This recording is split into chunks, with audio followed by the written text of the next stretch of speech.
cash crisis worse. About Venezuela once again. Systemic important banks. They removed the 1,000 called monetary awareness.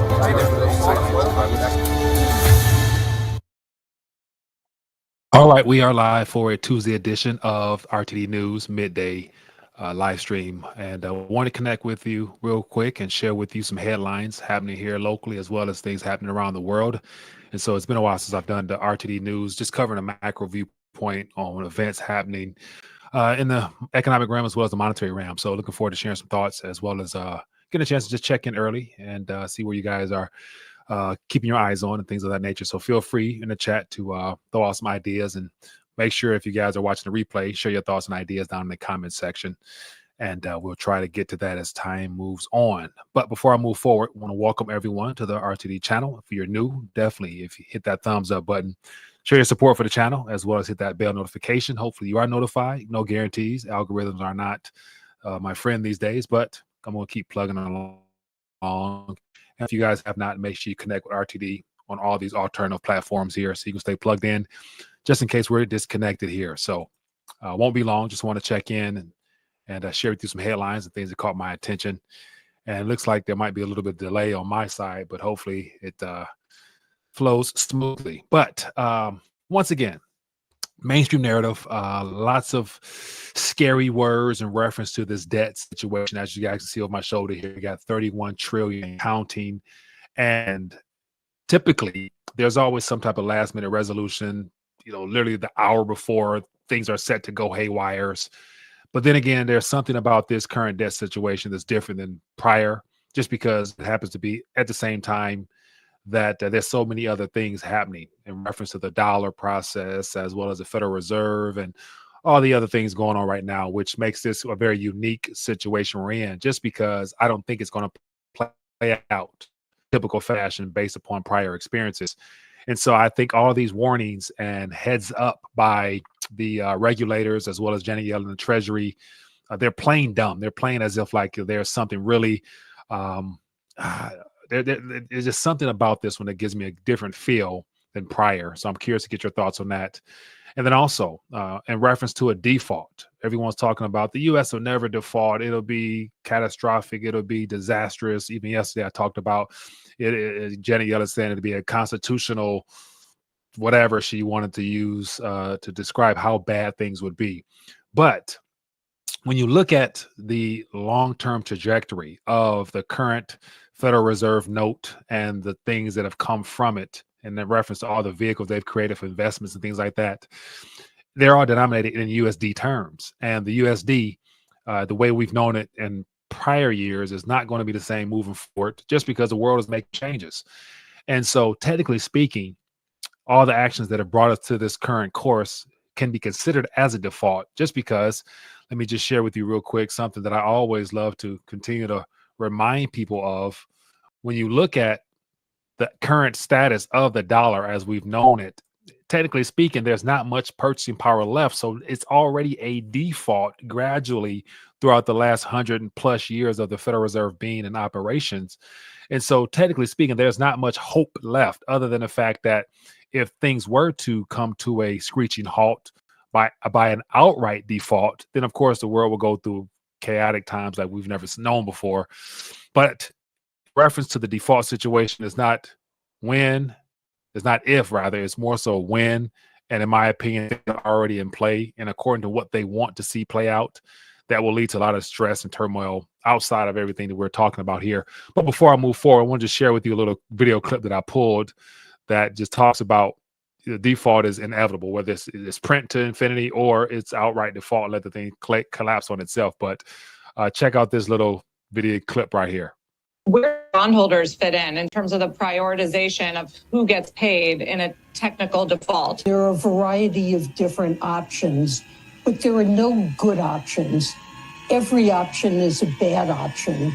As every Treasury Secretary has known, the only option that really leaves our economy in good shape, so there just is no good option other than raising the debt ceiling.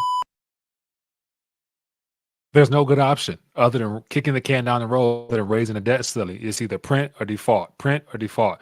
And so ultimately speaking, we're at that point where we're going to find out what their option will be, whether it's to raise the debt ceiling or not. That means expanding the monetary base even more, which ultimately leads to less purchasing power for you and I. If you're solely pricing and basing your entire financial paradigm upon a debt-based instrument. Okay, enough of that. Let's keep moving. So I want to just share with you a couple of things caught my attention. And so here we got the U.S. debt ceiling, and these numbers here, they're not going away. They're only going to grow until they don't. And it's only one way out. It's print or default outright. And so I want to share with you something yesterday that I shared on the Twitter sphere. Let me get my situation here. Bear with me. Welcome to those who are joining me. Trying to scramble on the last minute, put some things together. So want to share some thoughts. But yeah, here is a tweet I put out, and I added some commentary on top of it. But as you guys can see here, it was entitled, Yellen is calling CEOs personally to warn on U.S. debt ceiling, sources say. And so I put, Yellen is giving CEOs a heads up that this time the debt standoff will be different. Don't expect your typical last minute can kicking. The plan is in place for a crash, a reboot, and finally a restructuring of the monetary system. And so if Jenny Yellen was talking to a lot of CEOs, she's basically telling them to make sure you shore up a lot of cash, because more than likely there's going to be some turbulent times ahead. So just want to give you guys a heads up that things may not play out the way they typically have. It's just me sharing my 2 cents on it. But I would imagine her calling some CEOs, according to those sources, lets me know that they're not just talking about, oh, yeah, don't worry about it. Last minute, we're going to come to an agreement. Everything's going to be fine. It doesn't work that way anymore, I don't think. Okay, let's keep it moving. So here's another headline that caught my attention. Here we have Japan and Biden.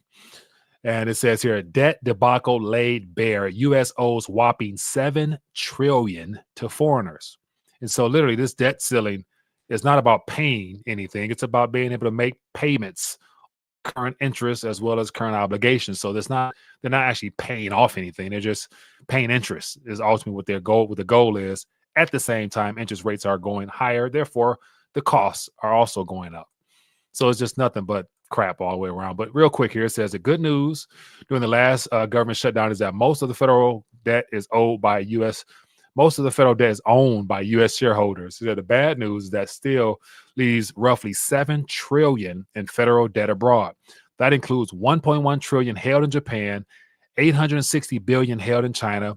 The nations are the largest foreign resources of final debt for U.S.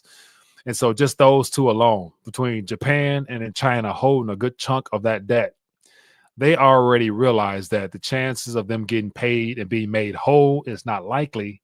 And so I'd imagine Japan probably put in an application for the BRICS in preparation for life after the Federal Reserve System. And so I just thought these figures were something worth bringing to your attention, because it goes back to this debt clock here, which continues to go up, never goes down. But it's just the beginning. All right, let's keep it going. Here's this kind of inspired this topic here. Biden McCarthy to start U.S. debt ceiling talks as the clock ticks towards default. And so they're going to come together, trying to compromise on how they can cut back on spend in certain areas, but yet also continue to kick the can down the road. So we're going to hear more and more about this, but they're just scrambling to try to come up with an excuse to basically make it seem as if they have a solution for this, when in actuality they don't. And now that I'm thinking about it, let me share something with you that is a very funny, or not funny at this point, but not surprising. Because on top of the debt debacle that we're experiencing, here is more information as to where they're able to find funds for. Let me get this correct here. Give me 1 second here. This is what happens when you do things on the fly, and thoughts come to mind or news stories come to mind. But despite all the concerns of not having enough cash to make our good on our obligations, somehow, some way, they always manage to have funds to send to Ukraine. And so it says U.S. to announce $1.2 billion in military aid to Ukraine. So not only do we have situation at the border right now where I'm seeing, thousands of people marching towards our country, about to invade us in real time.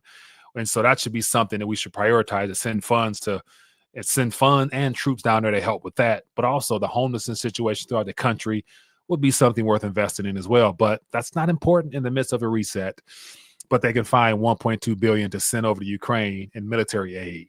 That's how you kind of know that they're not really serious about solving anything. It's more so about an agenda. Okay, I thought I would share that real quick. That was just a little impromptu. Okay, so back to the main story. Clock is ticking on default. We'll find out what happens. Technical default, in my opinion, has already happened. But it looks like confidence in a lot of things. Not only the banks are as teetering on the brink of complete, collapse, but also confidence. As you guys see here, it says Jerome Powell faces lowest public confidence for a Fed chairman on record, says the Gallup polls. And I'll just show it to you real quick. So here we have just the measurements here given to us by a poll. I want to say it's about 1,000 or so people. Yeah. 1,000 adults conducted April 3rd to 25th, conducted a poll in their confidence. So assuming you had to be a more mature, older person to really understand the difference between Janet Yellen, Ben Bernanke, and Alan Greenspan. But you guys see here, confidence in Fed chair, the lowest in decades. So Alan Greenspan was the highest. We all know pretty much why.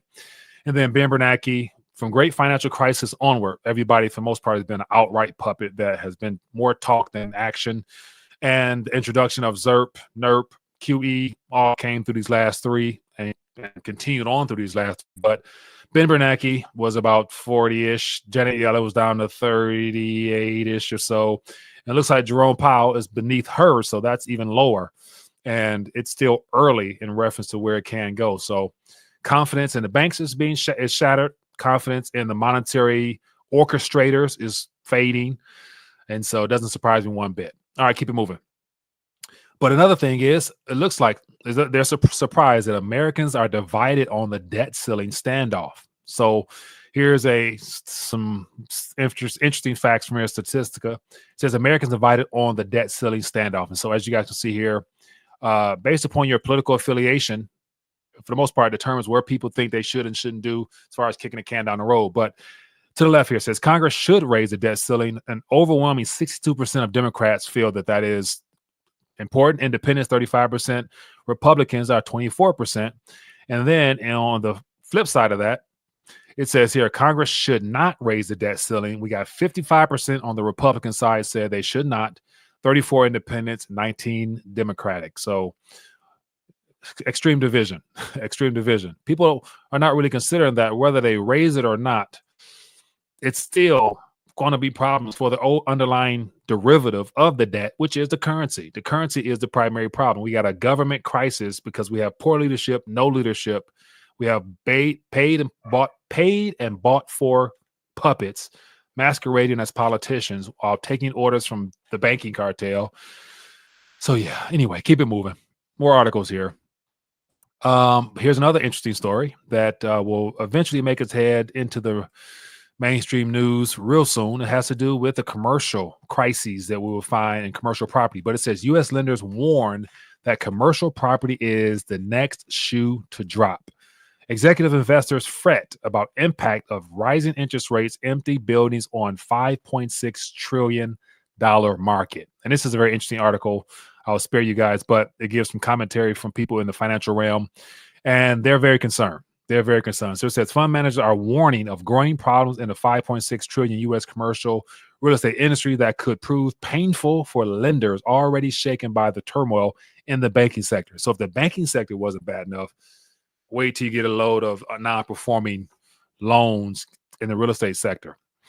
And so here it says the private market hasn't started to really heavily mark down real estate just yet. It says the equity will be first. That's the next shoe to drop in the U.S. Like everything else, it has been priced so tightly, and there hasn't been a commercial real estate crisis in the U.S. since the 90s. And so it says that we're likely going into a real estate recession, but not across the entire real estate market. It says commercial real estate is leverage on leverage on leverage. If people are forced to quickly unwind that leverage, it can pop up in other places. So much debt out there, it's unknown. It just will not be contained in the real estate sector. It's going to have a ripple effect throughout the economy. And this is not even talking about the banks. But since I'm here, let's talk about the banks. And so here is more information as to what's happening today. PacWest, Western Alliance slide as regional bank stocks fall. So PacWest shares hit amid regional bank turmoil. And so just a quick glimpse as to what's happening in other banks. I look at a typical, let me move this out the way, a typical daily price activity in share prices for the most distressed, concerned banks in the regional sector. So as of today, we have Old Point Financial down 7.3. And as you guys can see here, you can see the drop off from, for the most part, reaching a peak in March at about $28 per share. And right now it's down to 16.85 and heading downward. Then we have CFBK. It was at 21. It's down to 15. We got SHF Holdings was up at $1. Now it's 48 cents. So that's half. PacWest is fourth. It was $30 at the peak in March. Now it's $5 and right on down the line. So these are all the top banks right now that are not performing too well. And so I'd imagine the boardroom inside of all these companies right here, they're literally in constant contact with the FDIC, the Treasury, as well as whoever else they can try to get help from at this current moment, which doesn't leave depositors in a very comfortable situation. If you're a bank, you're watching your bank share prices just continue to tremble down and funds are being removed. So the dominoes are just falling. And keep it moving. And on top of that, for the regional banks, it says regional bank bonuses to plunge 20% as big firms to pay more. So all those banks I just showed, because of the concerns there, they're cutting back on bonuses for the executives. So more than likely, the executives are going to make some tough decisions as to whether or not they're going to remain there or they're going to just opt out, sell off the remaining of their share prices that they have in stock, equity, and all the stuff like that and dip, just because they're going to have more stress, more pressure on them to try to raise a dying commercial bank or regional bank back from the grave. So there's going to be problems here. And so no more bonuses for those guys. So yeah, poor bankers. They're losing their bonuses. Anyway. All right, let's get into some international news real quick.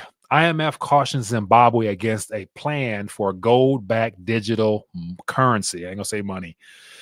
And so it says, urges nations to use conventional ways to address their challenges. So this is the IMF telling the central bank in Zimbabwe to use conventional methods, conventional ways. And of course, conventional ways has proven to be not effective because they're debt-driven IOU nothings that would require Zimbabwe to run back to the IMF and asking for a loan rather than saying, hey, no more loans for us. We're going to take our reserves. We're going to back them by gold. And then we're going to issue a new digitized token on top of that where people can redeem the tokens for physical gold. So that is considered unconventional. And the IMF is not in support of that. It shouldn't surprise any of us. And so it says the gold-backed currency launches this week by the central bank. So I will be keeping an eye on this because this is the first country that has, but for the most part, put plans in place to launch a digital currency backed by gold. And so it'll be very interesting to see how it plays out.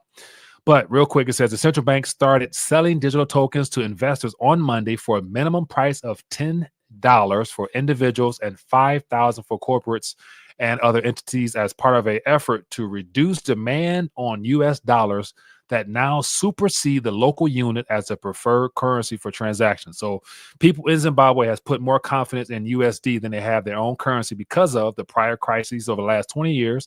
So now they're trying to reinstate confidence back into the Zimbabwe dollar by saying, hey, it is backed by gold.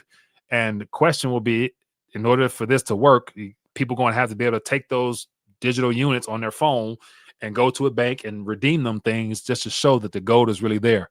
But that's a great start for Zimbabweans. So hope them and wish them well. We'll see. Next article here. It says Italy intends to exit China Belt and Road Pact as relations sour.